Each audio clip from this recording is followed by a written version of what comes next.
কালকে মমতা এবং অভিষেক ব্যানার্জি বারবার হুঁশিয়ারি দিলেন পরিযায়ী শ্রমিক এরম মানছি না, মানব না, এসআইআর মানছি না, মানব না। এখন বিষয়টা হচ্ছে একটা ছোট্ট জিনিস আপনাকে দেখিয়ে আমি শুরু করি। এই ধরনের যদি ভোটার কার্ড থাকে তাহলে তো এসআইআর হবেই রাজ্যে, মানে no one can help it. আপনি আগে এটা দেখুন, তারপর আমি আপনার কাছ থেকে প্রশ্নের উত্তর নেব। ইনি একজন পুরুষ, সংখ্যালঘু, শেখ তসলিম। হ্যাঁ, এনার লিঙ্গ স্বামীর লেখা আছে নাম স্ত্রী, স্বামীর নাম আর রিয়াজউদ্দিন। এক্স্যাক্টলি ওনার স্বামীর নাম ফাম সব লেখা। স্বামী। হ্যাঁ, হুম। দেখে নিয়েছেন। স্ত্রী এবার আপনি আমাকে লেখা বলুন, আছে এই স্ত্রী। যদি নমুনা হয় হ্যাঁ, তাহলে তো এসআইআর হবেই তো, নাকি? না দেখুন, এখানে অরিজিনাল মানুষরাই ঠিক করে কার্ড পায় না, কারণ এত 2 নম্বরে নাম টাম যা ইচ্ছা করে দিচ্ছে, সব গড়বড় আছে। তো জালি ভোটার, সে ভোটার এখানে উপস্থিতিতে তার নামে কার্ড হয়ে যাচ্ছে, সে পেয়ে যাচ্ছে, বাংলাদেশ থেকে এসেই হাতে ভোটার কার্ড পেয়ে যাচ্ছে, আধার কার্ড পেয়ে যাচ্ছে। যে এখানে যে এই ধরনের যে নেক্সেসগুলো আছে, আর এটাকে টিএমসি তৈরি করেছে। হাজার হাজার লক্ষ লক্ষ লোককে এভাবে ভোটার কার্ড দিয়ে নাগরিক করা হচ্ছে, কেবল টিএমসিকে ভোট দেবে।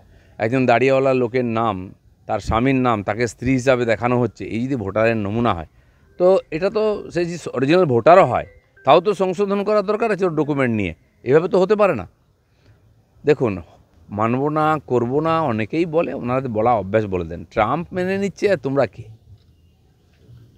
এবারে অভিষেক বন্দ্যোপাধ্যায় এবং মমতা বন্দ্যোপাধ্যায় দুজনেই জানিয়ে দিয়েছেন 26-এর ভোটে প্রথম যে এজেন্ডা, যেটা গোটা দেশে যেখানে যেখানে তৃণমূল প্রার্থী দেবে বা ভবিষ্যতে, সেখানে এজেন্ডাটা হচ্ছে যে বাংলা এবং বাঙালির অপমান। এবং আপনাদের বিরুদ্ধে আরও যেটা অভিযোগ, সেটা হচ্ছে এর আগে বলা হয়েছিল বিজেপি মূলত অবাঙালিদের দল, এবং তার পাশাপাশি আপনাদের নতুন যে কমিটি তৈরি হয়েছে সেখানেও দেখা যাচ্ছে বাঙালির সংখ্যা কম, অবাঙালিই বেশি। না, আমাদের এখানে যতজন এমএলএ এমপি আছেন বিজেপির, আগে তো ছিল না, এখন যথেষ্ট সংখ্যায় আছেন। তার মধ্যে অবাঙালি কতজন আছে?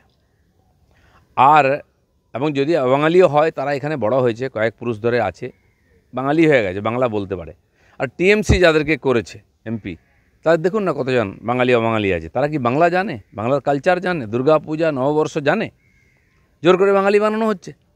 এবং যারা এখানে স্লোগান দেয় ঈদ বাঙালির উৎসব, তারা কতটা বাংলা বুঝে, বাঙালি বুঝে? তো বাঙালি সেন্টিমেন্ট নিয়ে খেলতে পারেন, অসুবিধা নেই। বাঙালি এত ঠুনকো নয়, এত বোকা নয় যে কেউ বাঙালি বাঙালি চিৎকার করলো, তার ভবিষ্যৎ চুরি করে নিল আর তাকে ভোট দিয়ে দেবে। এত সহজ নাই। বাঙালির নামে, হ্যাঁ, আমরা গর্বিত। বাংলার বহু মহাপুরুষ সারা দুনিয়াকে দিশা দেখিয়েছেন, তাদের জন্য আমরা গর্বিত, সবাই গর্বিত। কিন্তু তাদের নিয়ে রাজনীতি করতে হবে জঘন্যভাবে। আর আমার মনে হয় পশ্চিমবাংলার মানুষ এটা সহজে মেনে নেবে না। তার মানে এই সরকার পুরো দেউলিয়া হয়ে গেছে, এদের কাছে কিছু নাই বলার। তখন এই শেষ অস্ত্র করেছে, আর অবাঙালিদেরকে অপমান করা হচ্ছে, তাড়ানো হচ্ছে, ভয় দেখানো হচ্ছে, দোকান বন্ধ করে দেওয়ার কথা হচ্ছে। কোথায় সংবিধান এই অধিকার দিয়েছে? ভোটের আগে বিহারে বড় সড়ো নাশকতার ছক, পাকিস্তান থেকে নেপাল হয়ে ভেতরে মানে প্রবেশ করেছে জঙ্গিরা। এটা নতুন কিছু না। জঙ্গি ঢোকানোর চেষ্টা সবসময় হয় পাকিস্তান থেকে, আর ওইখানকার পিএলও থেকে। আর নেপাল এখন একটা বড় জায়গা হয়েছে, বাংলাদেশ থেকে, পাকিস্তান থেকে। ওখানে গিয়ে টেররিস্ট ট্রেনিংও হচ্ছে, ওখানে নেপালি মেয়েদের বিয়ে করে নাগরিক হয়ে যাচ্ছে। কারণ ওখানকার সরকার তো শক্তপোক্ত নয়, বারবার সরকার পরিবর্তন হয়েছে, আর সেই চাপটা আমাদের ভারতের উপরে পড়ছে। টেররিস্ট ট্রেনিং নিয়ে বা ওই দিক দিয়ে টেররিস্ট হয়ে, যেহেতু খোলামেলা বর্ডার, ভারতবর্ষে ঢোকার চেষ্টা হয়, হয়তো ঢুকেওছে, আগেও ঢুকেছে।